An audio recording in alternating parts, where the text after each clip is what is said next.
que é meu conterrâneo, não só de Coimbra, mas também da mesma freguesia de Senova. Portanto, é um prazer acrescido por estar a apresentá-lo. Luís Miguel Poiares Pessoa Maduro nasceu em Coimbra, Senova, em 3 de janeiro de 1967.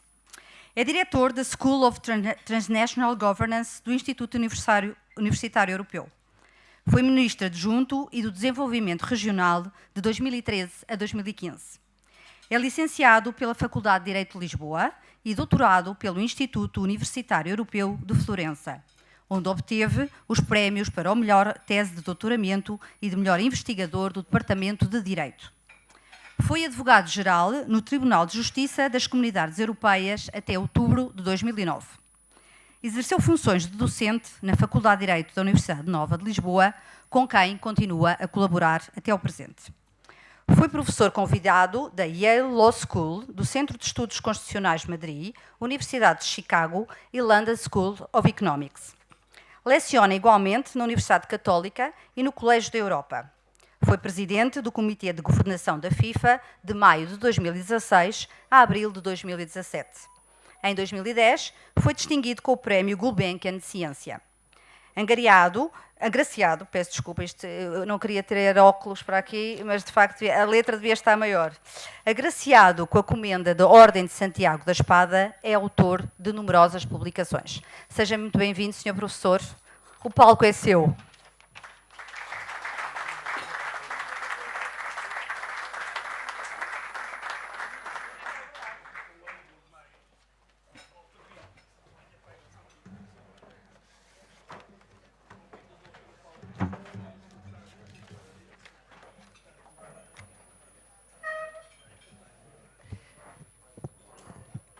Quero começar por agradecer ao International Club of Portugal, na figura em particular do seu presidente, o convite para aquela que é a minha terceira intervenção, já tive a oportunidade de o dizer aqui no International Club, e é um gosto muito grande estar de volta e poder ter esta oportunidade de conversar convosco. Desta vez venho falar convosco de algo que é e foi, em primeiro lugar, para mim, uma paixão enorme, que é o futebol, que acho que muitos de nós partilhamos. Uma paixão que, mais recentemente, se transformou numa aventura não necessariamente bem-sucedida, direi mesmo não bem-sucedida, ao nível das organizações internacionais do futebol. E nessa medida, tenho de fazer esta declaração de interesses, a perspectiva que eu aqui vou apresentar é uma perspectiva que é muito marcada por essa experiência que eu tive de um ano à frente do Comitê de Governação da FIFA, que, para aqueles que não saibam, foi o comitê que foi criado, que era um comitê independente, criado para monitorizar e implementar reformas ao nível de governação da FIFA e do futebol, após os escândalos que ocorreram e a saída do Presidente Blatter no final de 2015. E tive essa oportunidade, e foi nesse âmbito que muita da minha experiência no futebol, dentro da forma como funciona o futebol e na organização do futebol, teve lugar. Até aí a minha experiência era sobretudo aquela de alguém que amava o futebol, enquanto alguém que via futebol e gosta de futebol só vendo futebol. Eu gosto de ver jogos de futebol, mesmo não sendo da minha equipa, mas particularmente, naturalmente, quando a minha equipa ganha, infelizmente não com frequência que eu desejava, com prazer acrescido. Devo dizer que a perspectiva que vos vou apresentar do futebol e daquilo que para mim são os problemas do futebol é uma perspectiva não muito otimista e não muito positiva. E eu não quero confundir isso com uma avaliação de muitas pessoas que existem no futebol. Aliás, devo dizer que um dos paradoxos para mim é que algumas das pessoas, incluindo pessoas ao nível da competência, mais competentes que eu conheci, e eu, como vos digo, a minha experiência tem sobretudo a ver com o nível internacional, ao nível da FIFA e das confederações que digamos, o Comitê de Governação supervisionava em certas dimensões. A experiência que tive aí é de que há pessoas de enorme competência e algumas dessas pessoas extraordinárias e com quem até mantenho boas relações de amizade.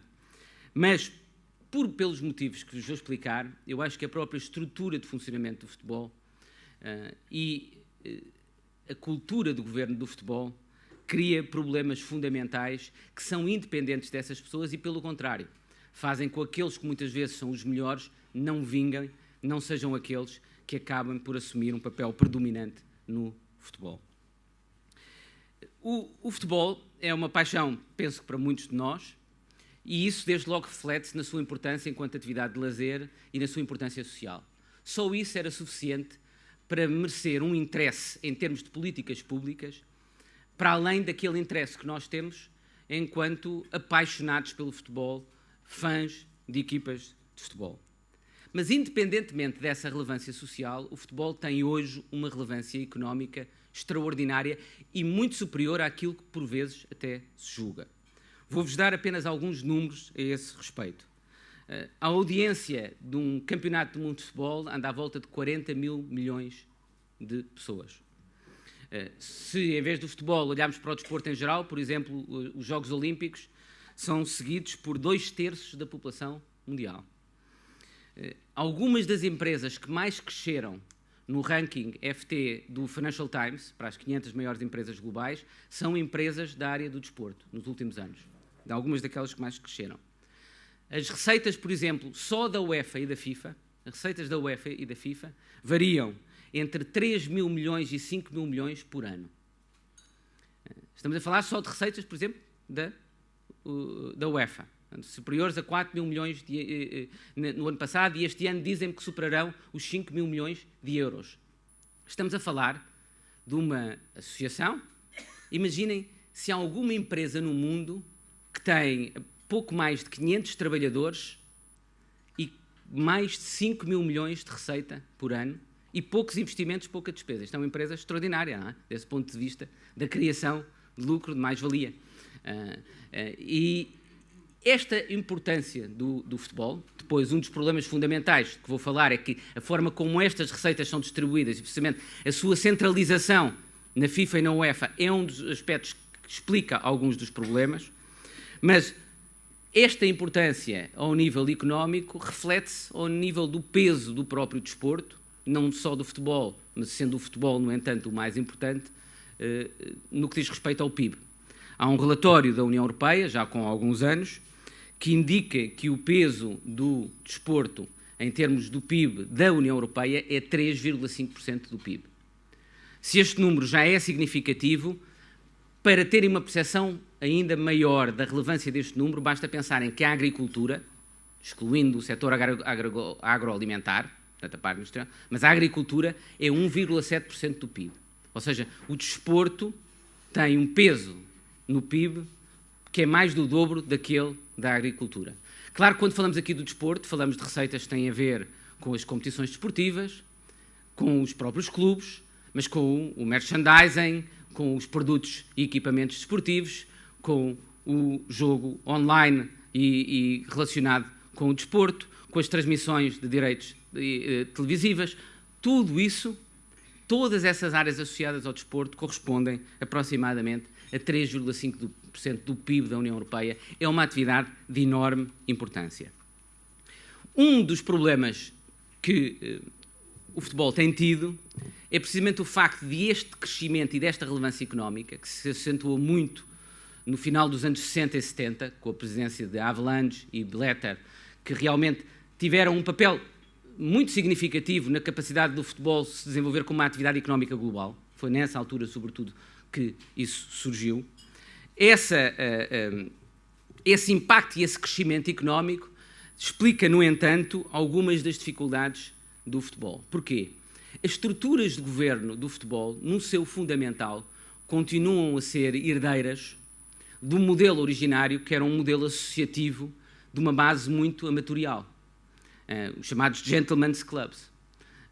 E, no fundo, aqui, a forma como eu costumo descrever os problemas que o futebol enfrenta, sobretudo ao nível das suas organizações supranacionais, da FIFA e das confederações, é um bocadinho como pensarem que têm de aplicar um software novo, de hoje em dia, a um hardware, a um computador dos anos 90, ou mesmo dos inícios de 2000.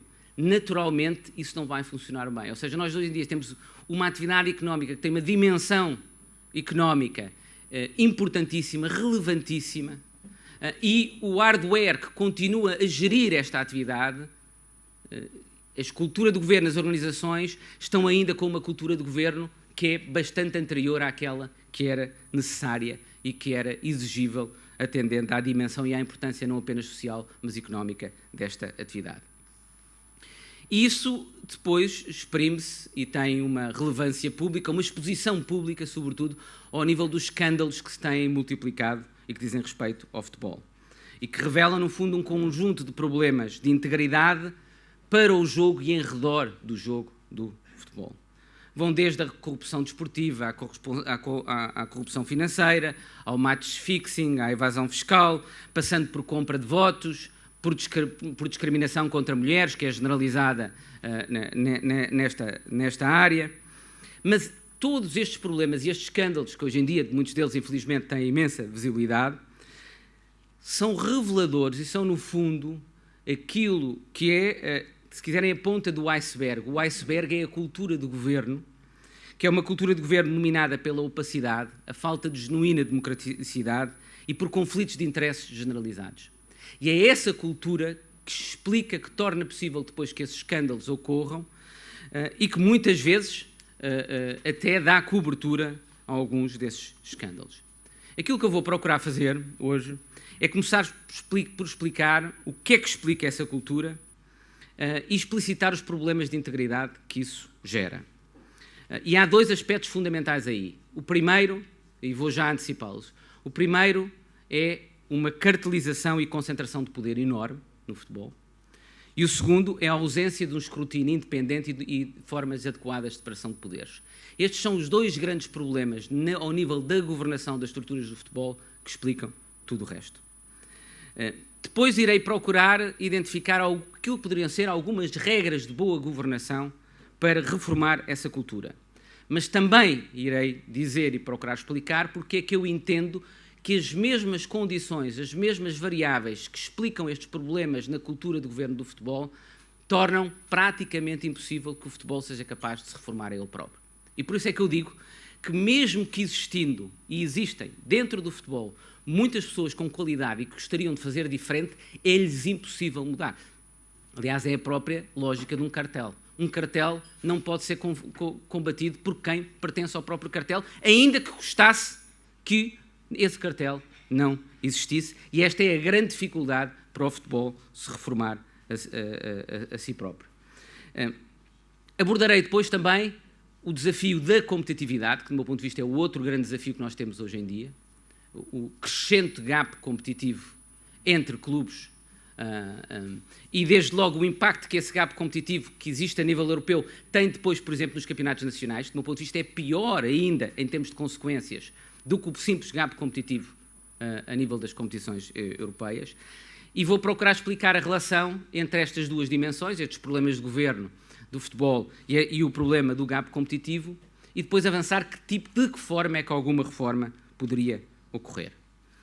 Como vos disse, na origem dos problemas do futebol, do meu ponto de vista, está uma cartelização do sistema, associada a uma enorme concentração de poder, sem mecanismos adequados de escrutínio independente e de separação de poderes. E isto começa no topo da pirâmide, sobretudo. Aliás, direi que, ao contrário daquilo que por vezes eu ouço em Portugal, os problemas, provavelmente, ao nível da FIFA e da UEFA, são mais graves do que os problemas que nós temos dentro do nosso sistema nacional. E não estou a desvalorizar os problemas que existem em Portugal, que são muitos e enormes. Mas são, no fundo, réplicas da cultura e dos problemas que existem e começam no próprio topo da pirâmide do futebol. Para vos dar um exemplo de circunstâncias que se passassem num outro Estado, provavelmente nos iriam surpreender. Há poucas semanas, Gianni Infantino foi reeleito presidente da FIFA sem oposição. Isto não é nada de novo. Para vos dar uma ideia, o presidente Avalanche esteve 24 anos no poder na FIFA e foi substituído por Blatter, que era o seu secretário-geral, que esteve 17 anos no poder. Portanto, uma sequência enorme de poder, basicamente, da mesma linhagem. E Blatter, como é conhecido, só saiu pelo seu próprio pé, é importante dizer. Já depois dos escândalos todos terem surgido, Blatter foi reeleito com uma enorme maioria num congresso da FIFA. Ele acabou por sair por pressão quando a investigação o envolveu a ele próprio. Em 50 anos eu pedi aliás, a alguém de uma das confederações, não posso dizer quem é, porque lá está, algumas destas pessoas depois não podem falar publicamente, mas eu pedi a alguém que trabalha, que é uma das últimas pessoas que trabalha na UEFA, que me fizesse uma análise, porque é difícil obter publicamente estes dados, de, nos últimos 50 anos, quantos presidentes de confederações, houve dezenas de eleições, é que perderam umas eleições e a conclusão a que chegámos, em todas as confederações, em 50 anos, só uma vez um presidente foi derrotado. Só uma vez em 50 anos, em dezenas de eleições. Ao nível de todas as confederações. Não estou a falar apenas da FIFA, das diferentes confederações, UEFA, CONCACAF, CONMEBOL, todas as confederações. Já agora, essa derrota foi a derrota de Johansson por Platini. Okay? E talvez não fosse por acaso, Johansson tinha como objetivo, estava a implementar uma reforma para alargar a participação nas próprias eleições e na própria UEFA. Se calhar não foi por acaso que ele foi o único a ser derrotado. Já agora, este problema não é apenas do futebol. Existe noutras federações desportivas. Recentemente vi uma análise feita, aliás, por um jornalista que é especialista nestas temáticas, na sequência da eleição de Infantino, que foi verificar as eleições mais recentes nas diferentes federações do Comitê Olímpico Internacional. 70% dos presidentes de federações foram eleitos recentemente nos últimos anos, foram eleitos sem sequer terem oposição. Isto deveria nos levar a pensar que é capaz de existir aqui algum problema, não é? 50 anos sem oposição, 50 anos sem alternância, sem uma oposição que vence eleições, ou está tudo muito bem, muito bem, muito bem, ou o mundo do paraíso, ou então há seguramente um problema. Aliás, o mesmo é visível assistindo às eleições nos congressos da FIFA ou nas confederações, e eu pude assistir, foi uma das coisas mais interessantes, pude assistir a várias dessas circunstâncias. São votações que, em muitos casos, envergonhariam regimes ditatoriais, são votações por braço no ar, quase sempre, e quase sempre unânimes. O que é que explica isto? Isto é, no fundo, o resultado da tal cartelização do poder que eu mencionei. Ou seja, o futebol é realmente um regime em que, ao nível das suas estruturas, até mais ao nível das suas estruturas internacionais e nacionais, está profundamente cartelizado ao nível do poder. O que é que explica essa cartelização do poder e porque é que ela se mantém e é eficaz? Em primeiro lugar, e desde logo, e de forma algo paradoxal, simultaneamente a pouca representatividade do universo eleitoral do futebol e a sua fragmentação. O que é que isto cria? Cria que o futebol seja fundamentalmente um clube fechado aos insiders e os outsiders. São os mesmos ou os seus descendentes que dominam as federações e as confederações. E, ao mesmo tempo, como cada federação tem apenas um voto, é relativamente fácil assumir o controle de poder de várias federações, ter um cartel, ter um sindicato de voto e, a partir daí, consolidar o poder para sempre. Aliás, um dos aspectos, isso está estudado, há estudos interessantes a esse respeito, uma das estratégias do Sr. Blatter, ainda com o Sr. Avalanche, mas sobretudo já com ele e com o Blazer, com o Chuck Blazer, que depois acabou por ser preso dos Estados da América, uma das coisas que eles fizeram muito interessante foi que eles multiplicaram o número de federações na CONCACAF. A CONCACAF tem, penso que, mais de 50 federações, enquanto a CONMEBOL tem a Argentina, tem o Uruguai, tem o Brasil, tem apenas 12. Mas a CONCACAF tem muito mais poder no mundo do futebol. Sendo que é do México, dos Estados da América, e o resto são Aruba, Fiji, federações de pequenas ilhas, que o Sr. Blatter fez reconhecer, e, portanto, a partir do momento em que e são federações muito facilmente controláveis, aliás, a compra de votos era disseminada, eu tive vários casos de pessoas que o meu comitê declarou como não admissíveis a vários cargos, porque detectámos que tinham recebido verbas pouco antes de eleições de candidatos a essas eleições. Isso era um fenómeno disseminado, que aliás está por trás de alguns dos processos judiciais nos Estados da América, mas o que eles faziam basicamente era, ao multiplicarem essas federações, de que eram de ilhas e de que colocavam pessoas da sua confiança à frente dessas estações e controlavam dessa forma o sistema. E foi assim que se criou um cartel que é quase impossível de reformar, que é quase impossível de abrir hoje em dia. Este fenómeno é reforçado por uma segunda circunstância, que tem a ver com a tal concentração de dinheiro na FIFA e na UEFA, que é depois utilizado, esses volumes financeiros, são depois utilizados para favorecer ou penalizar aqueles que estão a favor ou contra os presidentes da FIFA e das confederações.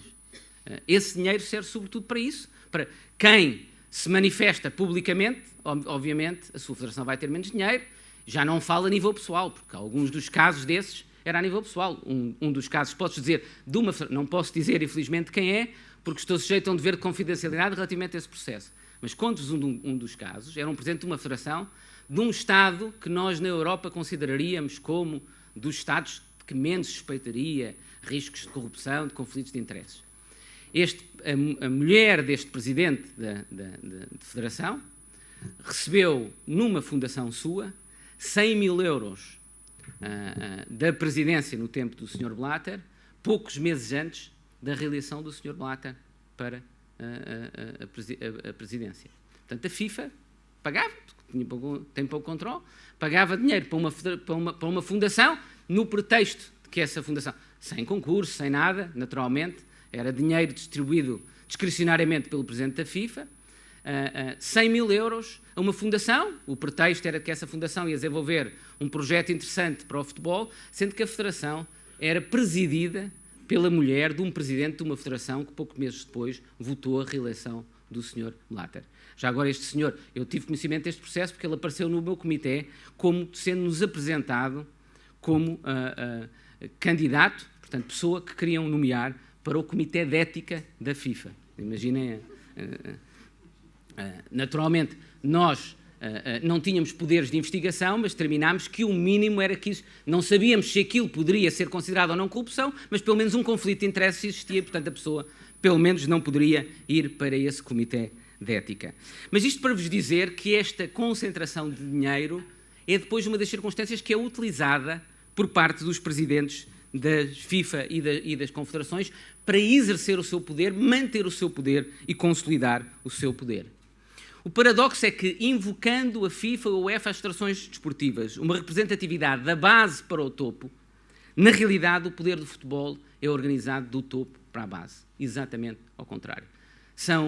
Nenhum presidente de uma federação, nós achamos que os presidentes das federações... Eu posso dizer isto, que eu compreendendo bem o que estas palavras querem dizer.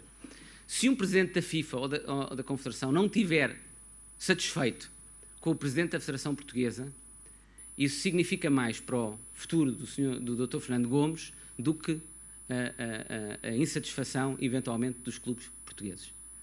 Sem o apoio do presidente da FIFA e da UEFA, dificilmente sobreviverá no seu cargo. É tão simples como isto. E se eles quiserem substituir por outra pessoa, conseguem fazer facilmente. E, portanto, como vos disse, isto é uma questão que não tem a ver, muitas vezes, com as próprias pessoas em causa, mas tem a ver com a lógica do sistema e depois o que obriga, mesmo aqueles que querem fazer diferente, a não terem alternativa do que se adequar a este sistema.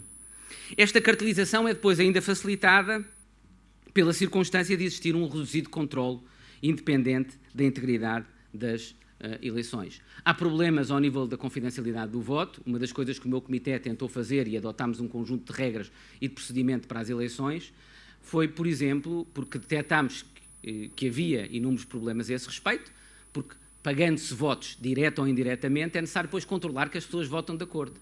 E isso era feito, por exemplo, obrigando as pessoas a tirar uma fotografia do boletim de voto, através da sua telemóvel. Nós tivemos de proibir nas eleições, nas poucas que conseguimos supervisionar, que as pessoas pudessem levar os smartphones para as cabines de voto, mas de inúmeras outras formas. Há pressões políticas, há compra indireta de votos, como já vos disse, há problemas ao nível da limitação de mandatos, que mesmo quando as regras existem são depois facilmente torneadas. Há problemas que ninguém fala ao nível do financiamento das campanhas. Ser presidente da FIFA custa pelo menos 2 milhões de euros. Fazer campanha para ir visitar todas as associações. Quem paga isto? Não sabemos. Quem financia as campanhas dos presidentes, dos candidatos a presidentes da FIFA? Não sabemos como é que conseguem ser candidatos. Tudo isto é uma lógica de enorme opacidade. Segundo problema fundamental, existindo esta cartelização e esta concentração de poder, é a inexistência de efetivo escrutínio independente e separação de poderes. É isso que, no fundo, depois leva à ausência daquilo que eu digo, que é o futebol é um regime com regras, mas sem ser um regime de uma comunidade de direito. E daí que a aplicação das regras seja seletiva.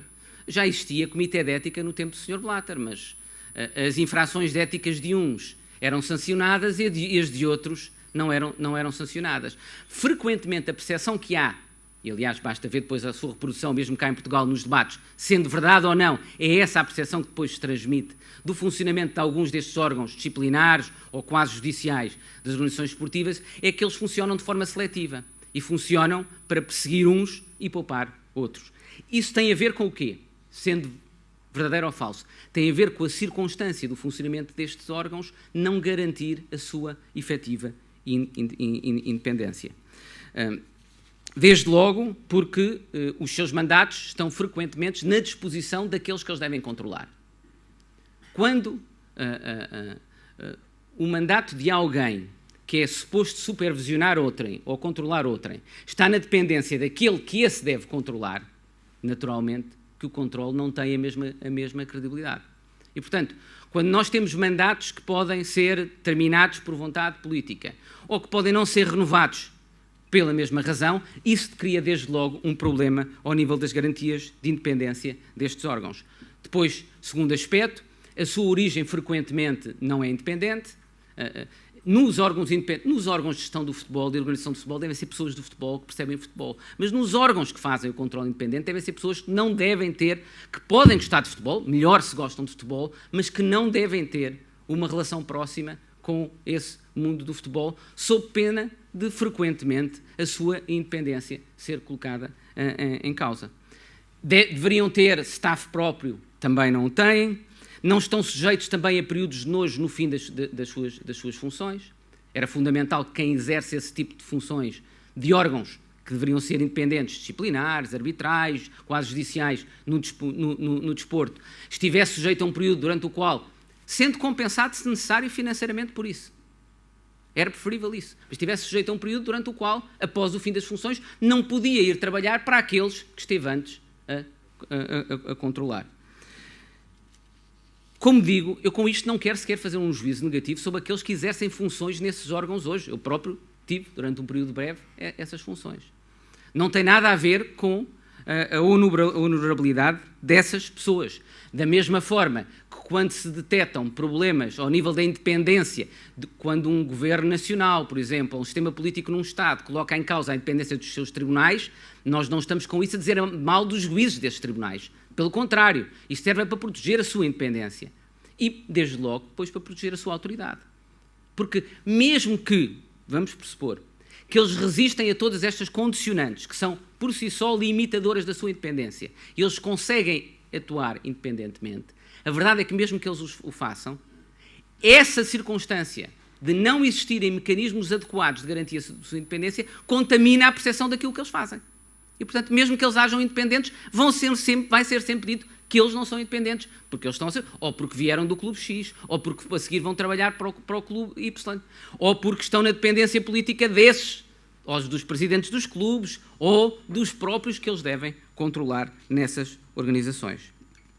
Acresce a isto que aquilo que é o sistema jurisdicional para onde se pode correr dentro do desporto e do futebol é ele próprio um sistema problemático, que é o sistema da CAS, do Court of Arbitration, do Tribunal de Arbitragem Desportiva Internacional, que aliás foi colocado em causa recentemente, quer perante o Tribunal Europeu dos Direitos do Homem, quer agora também num processo pendente perante o Tribunal Constitucional Alemão, devido também ao facto de o CAS, no fundo, ser fundamentalmente controlado pelas federações esportivas internacionais. Não tenho tempo aqui de entrar nessa temática, mas isso é mais um fator que contribui para essas dúvidas.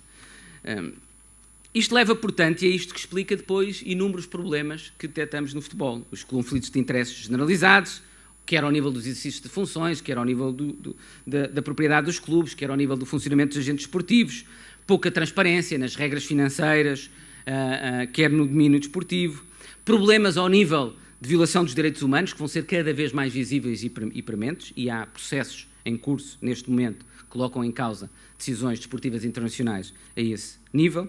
As questões da interferência política, um dos paradoxos é que, foi uma das questões com que eu me confrontei bastante no exercício das minhas funções, a FIFA tem o princípio da neutralidade política, que leva a FIFA que é o que a FIFA invoca com frequência, a FIFA e depois as confederações e as federações, para exigir que não exista qualquer regulamentação da sua atividade por parte do Estado. Se um Estado tentar regulamentar a atividade da FIFA ou mesmo das federações, quase sempre, ou mesmo a intervenção pode ser até de um tribunal, quase sempre a FIFA vem ameaçar com a exclusão desse Estado das competições desportivas e dos clubes desse Estado das competições desportivas, ou invocando este princípio da neutralidade política. O paradoxo é que, ao mesmo tempo, a FIFA depois não vê problema nenhum em ter nos seus órgãos dirigentes pessoas que são ministros de alguns Estados. Um dos processos que eu tive, e este é público, posso falar dele, teve a ver com o vice-primeiro-ministro da Rússia, que nós excluímos com grandes problemas. É seguramente uma das razões pelas quais o meu mandato foi tão curto, teve a ver com essa decisão de excluir o vice-primeiro-ministro da Rússia do Conselho da FIFA. Mas a regra é óbvia. Se lerem o artigo 14º do Código de Ética da FIFA, diz lá claramente: qualquer agente do futebol, qualquer pessoa com responsabilidade nas organizações do futebol, desde logo na FIFA, tem de assegurar neutralidade política face aos governos. Como é que um ministro de um governo pode assegurar neutralidade face ao seu próprio governo? É impossível. Por definição, não o pode ser. Aliás, o paradoxo disto é que a FIFA, invocando a neutralidade política e não estar sujeita a qualquer tipo de interferência governativa para evitar a regulamentação, aceitando o pressuposto de, por outro lado, poder ter estes membros no seu Conselho, poderia ser uma organização intergovernamental. Poderia ser como se todos os governos fizessem o mesmo, a FIFA era uma organização intergovernamental, sentavam-se no Conselho da FIFA os ministros de desporto de diversos Estados-membros. Ou seja, estes são apenas alguns dos problemas. Depois, se quiserem no debate, porque não tenho tempo para detalhar todas essas questões, iremos discutir mais alguns destes pontos. E, eventualmente, discutir também aquilo que poderiam ser algumas regras de correção destes problemas, mas deixarei isso para o debate, porque não queria deixar de focar brevemente a questão da competitividade. Este é o outro grande desafio que nós temos hoje em dia, que é a crescente gap e assimetria competitiva entre clubes. E isto pode ser medido de várias formas, e tem vindo a ser medido de várias formas, e há vários estudos que o identificam.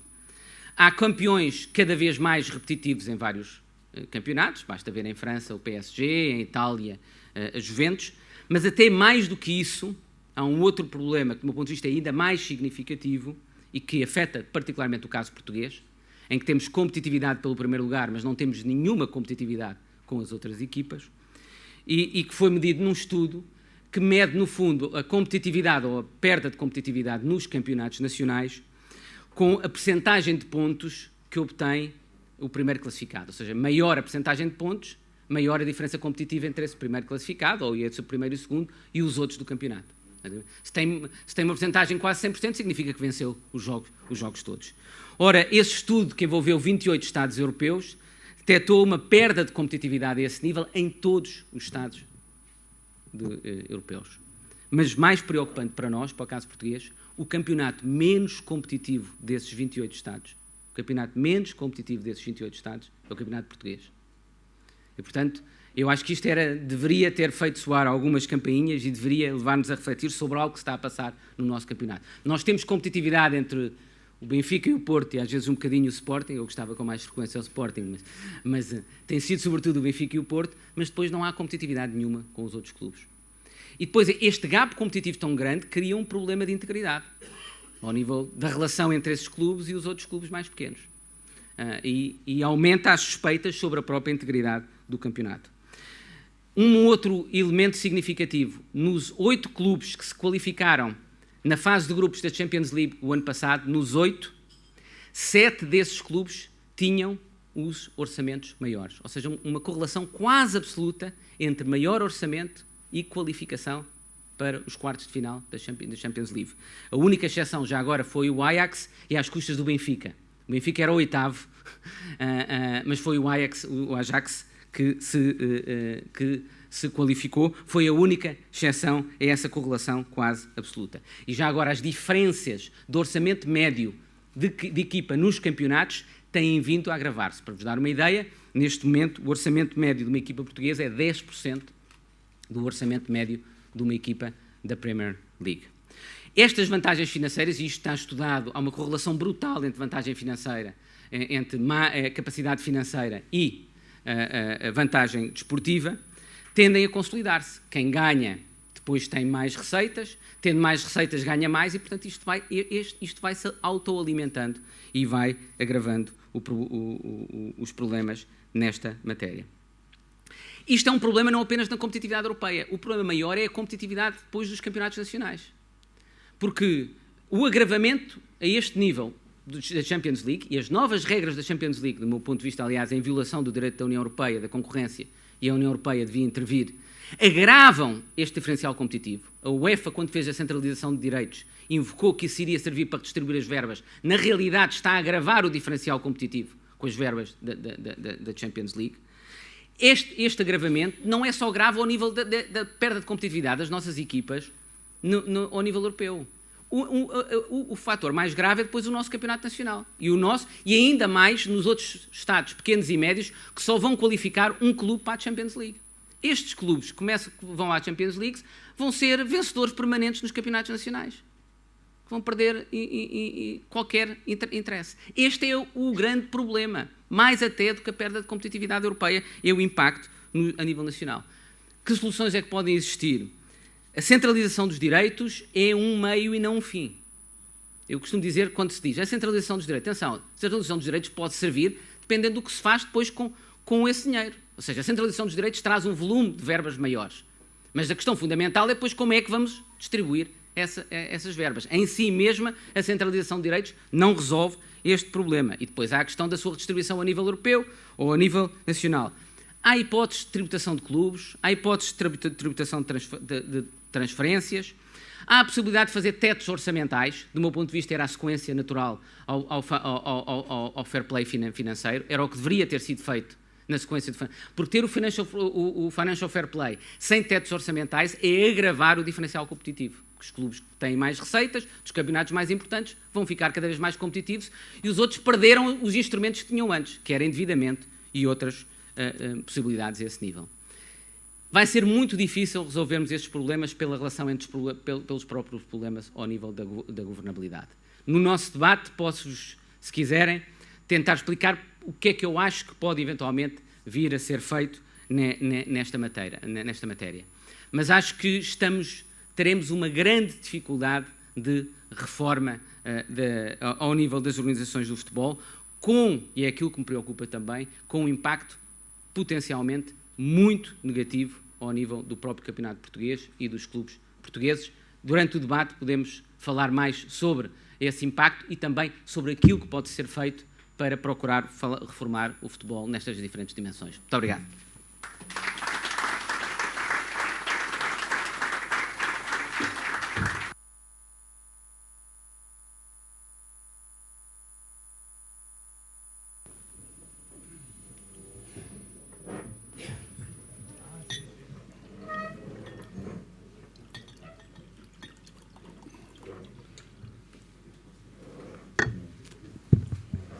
Penso que nos vão servir, Sr. Professor, 2 cafés aqui.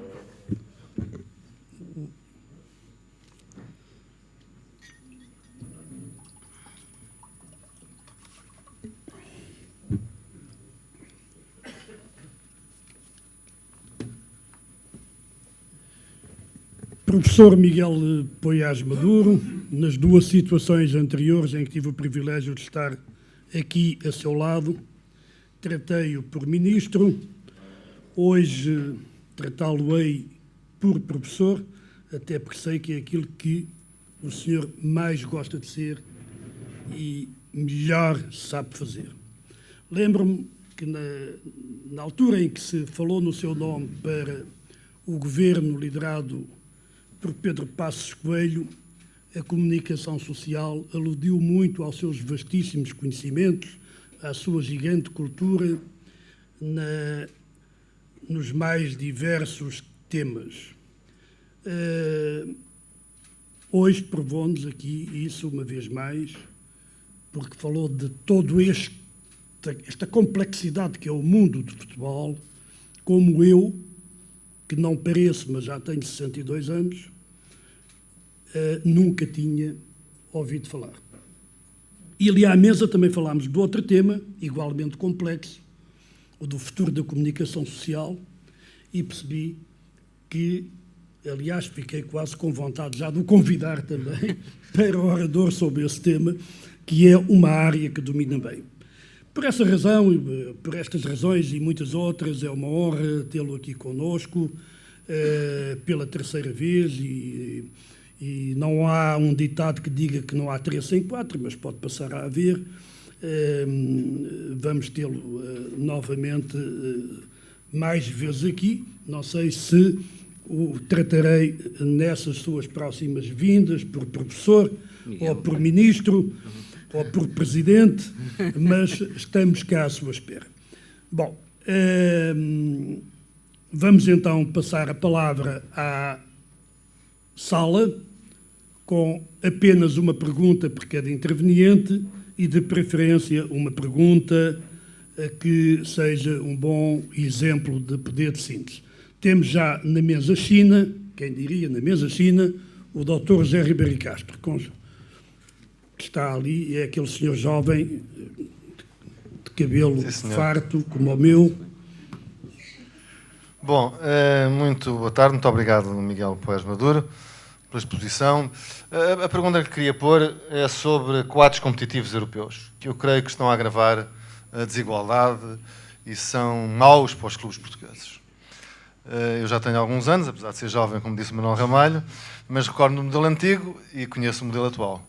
O modelo antigo, tínhamos 3 competições e eram sempre a eliminar. Era o modelo da Taça de Portugal, chamamos assim. Um modelo propício aos tombas gigantes e que proporcionavam que equipas portuguesas chegassem à final. Não era impossível. E, portanto, as diferenças entre os clubes a nível europeu não afetavam a sua competitividade, nem ocupavam espaço a nível nacional. Agora não. Evoluímos para 2 ligas, com fase de grupos, e é muito difícil, nomeadamente na Champions League, que uma equipa portuguesa se qualifique para a final. Isso já aconteceu com o Porto, aliás, ganhou já neste modelo, mas creio que isso será cada vez mais difícil. E para as ligas da nossa dimensão, a Escócia, a Holanda, a Bélgica, até a Rússia, será muito difícil que uma equipa destes países chegue a uma final neste modelo. E cada vez mais vamos repetir competições, equipas espanholas contra equipas espanholas, inglesas contra inglesas, alemães contra alemães, e, portanto, um modelo muito negativo. Além de que, politicamente, não gosto. Acho que, politicamente, para a Constituição Europeia é mais respeitador do Estado das Nações, o modelo antigo, do que este modelo das ligas fechadas. Queria ouvi-lo sobre isso. Muito obrigado. Sr. Dr. José Ribeiro Castro, muito obrigado. O professor aceita 3 perguntas. Sim. E, muito bem. Antes de passarmos à segunda, eu pedi-lhe António Pinto Basto, o engenheiro António Pinto Basto, que fosse muito breve. Está aqui na mesa Japão. Antes disso, dizia eu, e porque me esqueci no momento adequado, queria lembrar que estamos em direto a chegar a muitas casas em várias partes do mundo através da plataforma digital do Jornal Económico. Saúdo os senhores telespectadores que nos acompanham através do Jornal Económico TV e passamos a palavra ao António Pinto Basto. Boa tarde, Sr. Professor. E eu constatei que falou bastante sobre as relações entre, enfim, essas FIFAs, essas UEFAs com as diversas federações de futebol. E reparei que não falou nada se existe alguma promiscuidade também com árbitros, com arbitragens, com associações de árbitros. Pronto. Mas, de qualquer maneira, a minha pergunta era em relação a um outro aspecto, que é uma curiosidade daquelas infantis quase, saber se existe alguma credibilidade nessas coisas que se dizem que eu, aliás, nem acho nada mal, porque acho que dá mais emoção aos sorteios, mas apesar de se existirem, não deixam de ser também uma falsidade, uma aldrabice, que é essa história das bolas quentes e bolas frias. Não, de maneira nenhuma. Não sou eu a responder. Mas... Estamos em direto. É uma prática fiorentina. Foi nos Médici. Então, um outro dedo no ar, uma outra mão no ar. Dr. Luís Miguel Henrique, na mesa Portugal.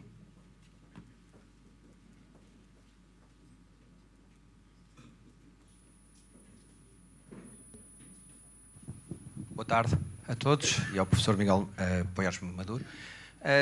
Da intervenção que fez, eu gostaria de trazer ou de pedir para fazer a ligação a um tópico novo, que é saber se a Superliga Europeia é uma consequência mortal ou não, e porventura como conjugar a aspiração de clubes e marcas portuguesas por poderem estar nessa Superliga, porventura com a competitividade que se pretende ao nível doméstico e nível nacional. Só eu tento estudar e perceber o assunto e eu próprio não consegui tomar uma decisão se é melhor haver ou não Superliga Europeia, e para isso, sendo uma evidência que alguns clubes irão conseguir levar a sua avante, mais tarde ou mais cedo, queremos ter alguns clubes portugueses lá, mas se porventura queremos a competitividade doméstica ao mais alto nível, isso vai fazer com que nenhum clube português possa estar naquilo que me parece mais tarde ou mais cedo ser essa evidência. Muito Era uma obrigado. pergunta, eu gostaria de ouvir a posição do professor. Muito obrigado. Professor Miguel Poiares Maduro, também lhe pedia que tentasse ser sucinto para ver se conseguimos fazer mais uma ronda. Na realidade, a primeira pergunta está muito relacionada com a terceira, ou pelo menos a minha resposta vai relacionar as duas, e dessa forma já consigo poupar um bocadinho de tempo. Porque eu acho que uma das questões que nós temos realmente de decidir, nós, quer dizer, todos aqui, ou melhor, aqueles que têm responsabilidades no futebol, é se querem manter um modelo de promoção-regulação, que é um modelo clássico do futebol europeu. Em qualquer equipa pode começar numa liga mais baixa, mas vai subindo e descendo e depois pode descer, ou se querem um modelo basicamente de ligas fechadas. Aquilo para que o sistema está a evoluir neste momento é manter na forma a ideia de que a promoção e a relegação existem, mas de facto ser um sistema fechado. Portanto, eu acho que pelo menos a primeira coisa é decidir claramente. O Dr. Ribeiro Castro notou, e bem, que o modelo competitivo mudou. Eu não acho que o modelo competitivo tenha sido o fator mais decisivo neste aumento da disparidade competitiva. Houve outras coisas que foram mais importantes. A importância que os direitos televisivos ganharam, e desde logo em diferentes ligas, isso deu uma capacidade competitiva. Mesmo que o modelo continuasse hoje a ser esse dessa altura, que eu também me lembro, não iríamos ter a mesma diversidade de vencedores que tínhamos nessa altura. Porque a disparidade financeira é hoje muito maior entre os clubes. Essa disparidade financeira tem a ver com a questão dos direitos televisivos, tem a ver com... foi agravada pela crise financeira de 2008, que retirou basicamente aos clubes de futebol menos competitivos das ligas mais pequenas a capacidade de se financiarem artificialmente através de endividamento bancário. Hoje os bancos já não podem dar isso, é um dos problemas com que se confrontam os clubes portugueses, mas não foi só apenas o caso em Portugal, há vários países em que isso aconteceu. Houve alguns clubes que tentaram, nesse contexto, já não podendo recorrer ao endividamento, o modelo da third party ownership, aquele no fundo encontrar parceiros com todos os problemas que isso tem. Eu não estou a dizer que sou favorável a esse modelo, que eu acho que esse modelo poderia, em certas circunstâncias, ser aceitável, mas não tal como tem funcionado. Mas esse modelo, o objetivo era basicamente suprir, encontrar formas de financiamento alternativo para clubes que não têm receitas tradicionais, como têm, por exemplo, os clubes da Premier League, e que já não podiam recorrer ao endividamento bancário. É este conjunto de circunstâncias, e portanto com o Financial Fair Play, que agravou e muito a disparidade competitiva.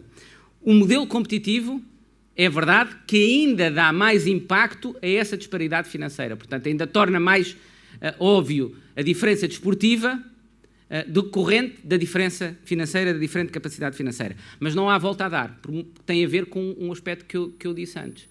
O poder dos presidentes das confederações e da FIFA vem de quanto dinheiro eles geram. E estas competições organizadas desta forma geram muito mais dinheiro do que organizadas da forma que o Dr. Ribeiro Castro diz. Portanto, eles nunca vão, pelo contrário, vão e por isso é que o modelo da Superliga é mais ou menos inevitável, porque é o que vai trazer mais dinheiro e é o que lhes vai dar... Então, daí a tal relação que eu estabeleci entre os problemas de governação e o gap competitivo cada vez maior.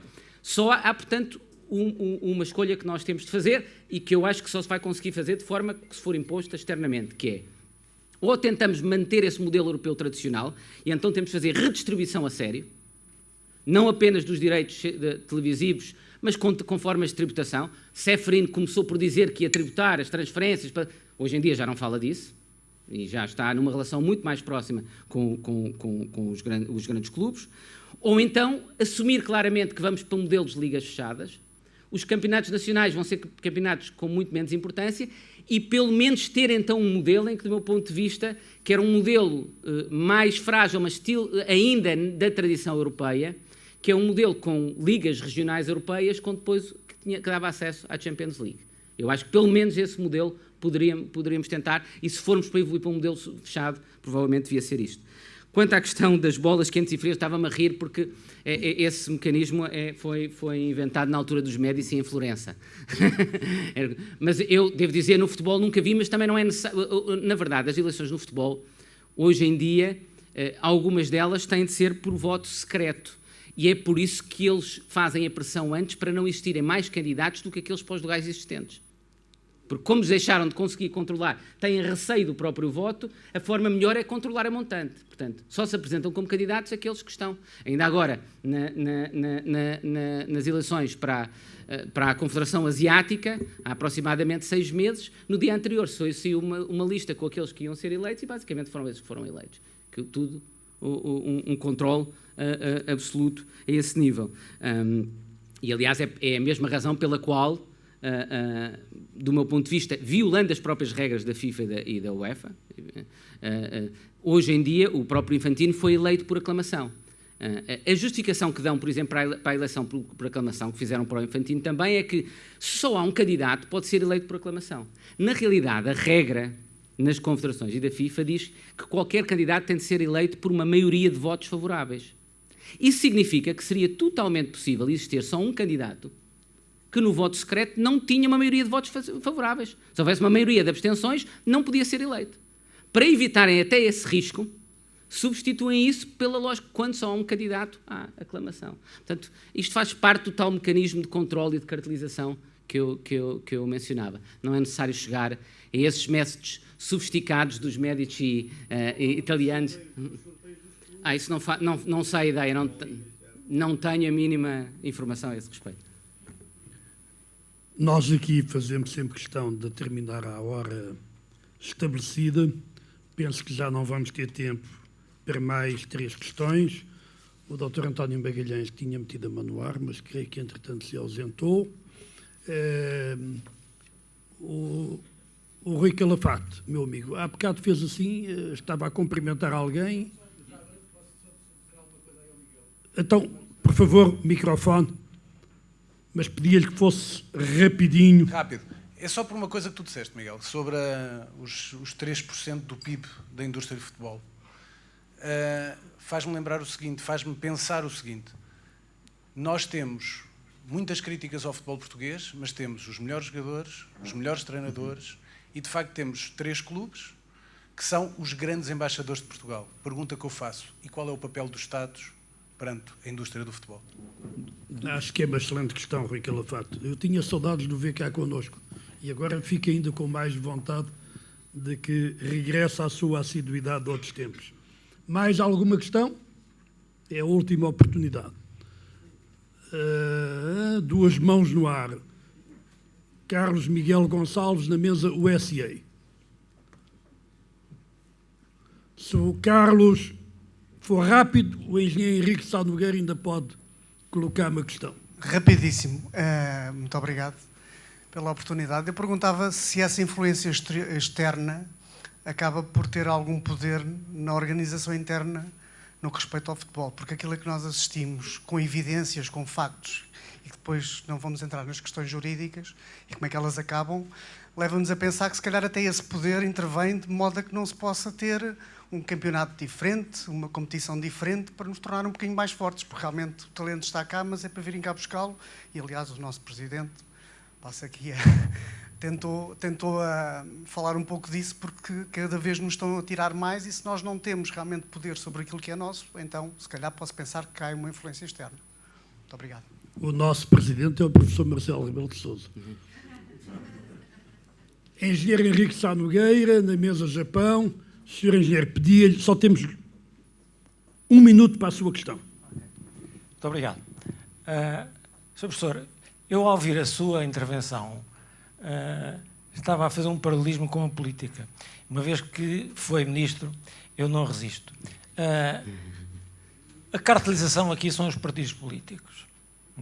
O orçamento de 3,5% correspondente ao PIB europeu, temos aqui o orçamento nacional. O professor Medina Carreira falava no apetite dos políticos, uma coisa que ele dizia, o assalto ao orçamento. E ninguém se escandalizou com isto, ninguém reparou o que é que isto quer dizer. Eu perguntava-lhe se não há aqui um paralelismo muito grande e se não teríamos também que fazer uma grande reforma na maneira como se faz a política. Muito obrigado, engenheiro Henrique Sá Nogueira. Senhor professor, temos 4 minutos para as suas respostas e eu ousaria lembrar os presentes que lá em cima já estará o Dr. Eduardo Teixeira para autografar, autografar este livro. Doutor. Vou ser muito breve em relação a esta última pergunta, para dizer sim, há um grande paralelismo. Os problemas fundamentais e que se manifestam depois em problemas também de integridade na própria política têm a ver com questões que estão a montante da forma de organização da nossa cultura política. É algo que eu tenho falado muito.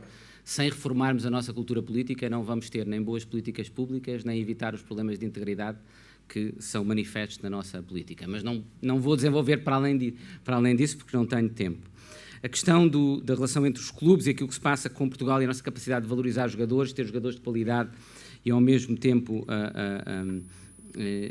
o que é interessante é que há um aspecto em que isso nos tem favorecido, que é, temos equipas nacionais mais competitivas, não é? Mas não coloquem, não deem por garantido que aquilo que é o gap competitivo entre clubes não se venha depois também cada vez mais a manifestar ao nível das equipas nacionais.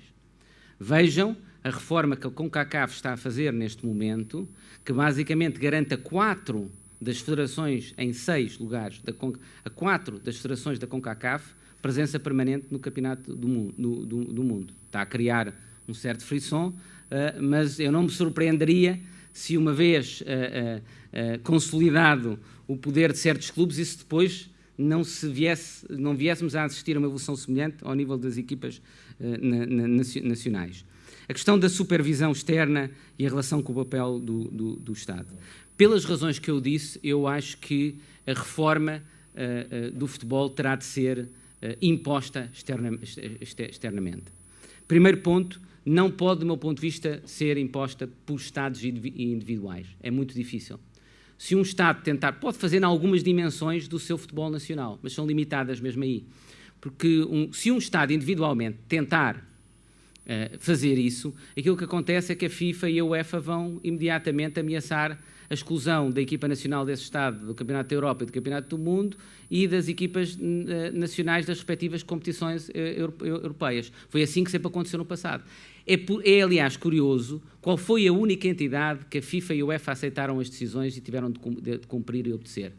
A União Europeia ou o Tribunal Europeu de Justiça da União Europeia. Porquê? Porque, em relação à União Europeia, eu dou sempre este exemplo aos meus alunos de Direito da União Europeia, de um exemplo em que a União Europeia restabelece a soberania nacional em vez de diminuir. Porque, nesse caso, a FIFA e a UEFA não podem dizer que vão excluir Portugal, França, Alemanha, Itália e todos os Estados das suas competições. Só a União Europeia é que tem a capacidade negocial para impor um modelo de regulação ao futebol. Ora, eu não defendo que esse modelo de regulação deva ser um modelo em que... Eu defendo que a melhor solução era uma agência independente, um bocadinho como já existe para o doping, com a Agência de Doping Internacional, mas neste caso criada pela União Europeia. E há um relatório do Conselho da Europa que já vai nesse sentido. Essa agência independente não é para gerir o futebol, nem governar o futebol. É apenas para garantir que as organizações do futebol atuam conforme a certos princípios de boa governação. Ou seja, que os seus órgãos disciplinares, que os seus órgãos de controle financeiro, que os seus órgãos de controle quase judicial são genuinamente independentes, que há princípios de transparência, que há princípios de conflitos de interesses, obrigação de registro de interesses. Apenas e seria isso que já por mim garantiria as condições para depois o futebol funcionar de forma diferente. É a única esperança que eu tenho em termos de capacidade de reforma séria do modelo do futebol. Passa por isso, ou uma agência independente criada pela União Europeia, ou um uso, digamos, mais musculado da política de concorrência e do direito de concorrência por parte da União Europeia. Fora disso, acho que dificilmente assistiremos a reformas sérias e profundas do futebol, e devo-vos dizer que é aquilo que me dizem algumas pessoas dentro do próprio futebol, na UEFA e na FIFA. O nosso próximo e último evento antes das férias está agendado para dia 31 deste mês, com a senhora Ministra da Cultura.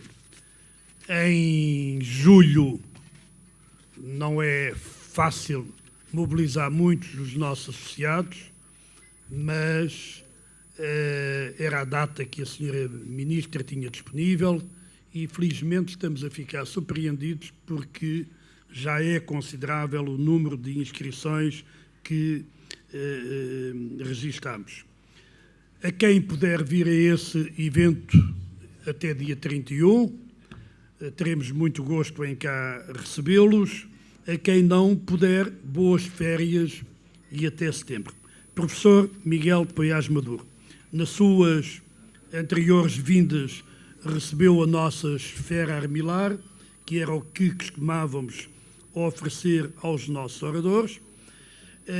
Hoje tenho o privilégio, a honra, o prazer de lhe entregar o cartão de sócio honorário com validade vitalícia, o que no seu caso serão muitas décadas, ou seja, passa a ser nosso associado, sem ter que pagar cotas, sem ter que pagar joia, as que os senhores pagaram, e a ter todos os privilégios de nos presentear com o privilégio. Isto era uma violação. Eu ia dizer exatamente isso.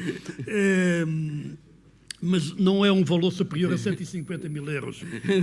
É um valor inestimável. Foi um prazer, vou acompanhá-la à saída e até dia 31.